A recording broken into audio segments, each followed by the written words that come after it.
trailers for House of the Dragon Season 2 have been out for a few days now, and we've had more time to really take a deep look at what was shown in them. I've already made a video analysing and breaking down in a more general sense the two trailers that were released. Now the dust has settled, I wanted to dig in a little bit deeper and pull out several really cool, interesting little details that are very easy to miss thanks to how fast-paced the trailers are. Some are quite important and possibly allude to some significant changes to the book, and some are more just like cool little Easter eggs that as a fan I just really appreciate. Now, in the mad rush, after both trailers first came out, there was still a lot of vagueness in terms of specific events, especially with moments like this, which is a shot of a gold cloak being bribed by a hooded figure. There was lots of different ideas about who this hooded figure was, but we can maybe work this out by taking a closer look at the gold cloak. We know that Blood, of the infamous blood and cheese incident, was once a gold cloak. It's not a huge leap to suggest that he was serving around the same time as Daemon Targaryen, who was the commander of the gold cloaks.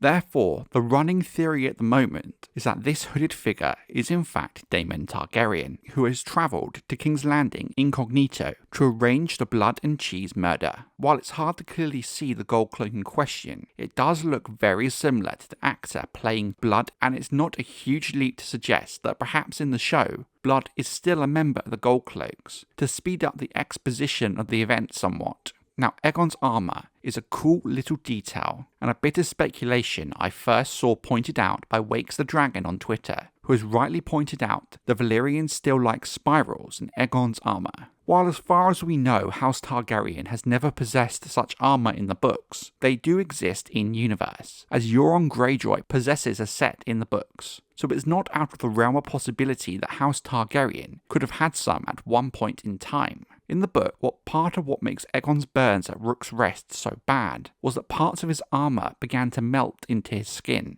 So, if it were to be Valyrian Steel armour, I'm not sure how that would play out with Rook's Rest. Maybe the added protection still allows Aegon to be burned as in the book, but make the injuries slightly more survivable, and thus perhaps more believable in the context of the show. Perhaps the fact that the armour could be Valyrian Steel could also factor into his survival somewhat, and why the dragon flames didn't just outright kill him.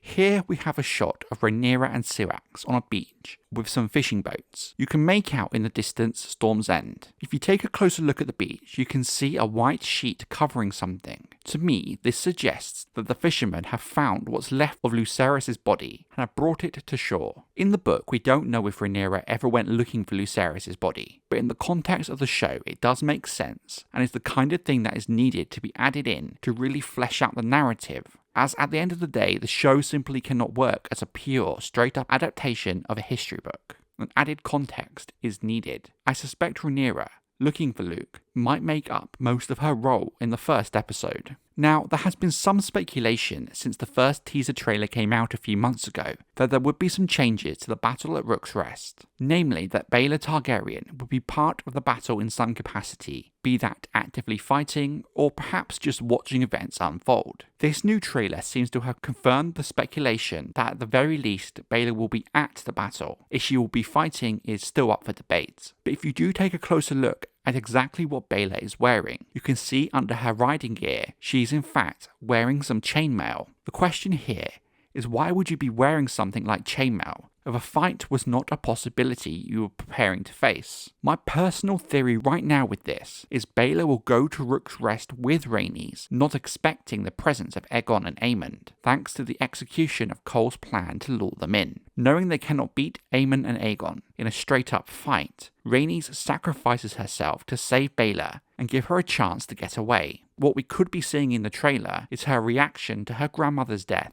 Now, this is perhaps one of my favourite details to come out of this latest spout of promotional material for Season 2, the cloth that the dead Prince Jaehaerys Targaryen is wrapped in during the funeral procession we have seen in recent stills of Helena, where she is seen sewing it. Now, the speculation here is that in the still, while she is sewing the fabric, she doesn't seem too distressed, as if her child has recently been brutally killed in front of her, because as we know from the book, it devastates Helena. And it also seems she is missing the small cut on her neck we've seen her receive from the knife to her throat from the first teaser trailer. Therefore, the speculation is that she is sewing this funeral gown before Blood and Cheese. Perhaps because she has had some kind of prophetic dream about it. While I do like the idea and can see them doing something like this, it does raise the question as to why she wouldn't warn people about her visions. But as we saw in Season 1, they do appear to be quite cryptic, and maybe she doesn't fully understand the meaning of them. It will be interesting to see how this one pans out, and I will be keeping an eye out for it when the season airs.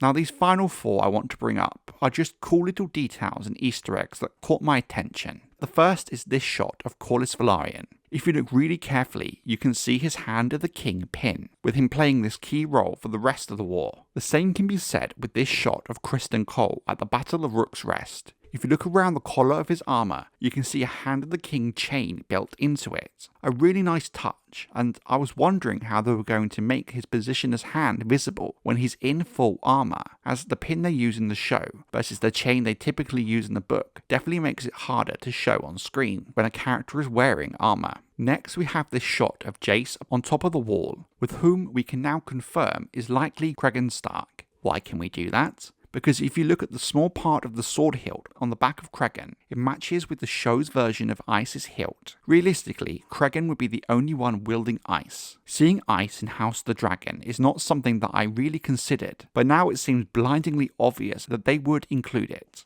The last little thing I want to point out is this shot of Blood and Cheese in the Dark Tunnel, maybe in the Red Keep. If you look next to Cheese, you can see a small dog. To me, looks like a Yorkshire Terrier.